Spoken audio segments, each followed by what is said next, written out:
গত 3/3/2025 তারিখে শৈলকুপা থানায় আমার বিরুদ্ধে মিথ্যা বানোয়াট ধর্ষণ মামলা হয়, যেটার ঘটনার সাথে আমি কোনোভাবেই জড়িত না।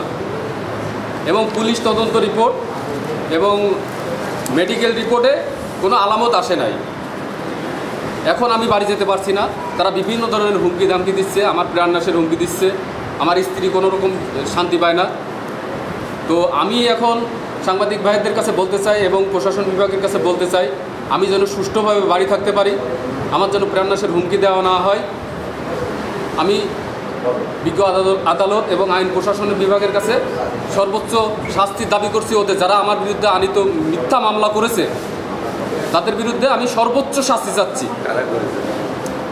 মামলা করেছে রবিউল কাজী, শিমুল কাজী এবং রবিউল কাজীর ওয়াইফ পারভিন আক্তার এবং পরিবারের সবাই, রুনা, সম্পূর্ণ সবাই ঘটনার সাথে জড়িত।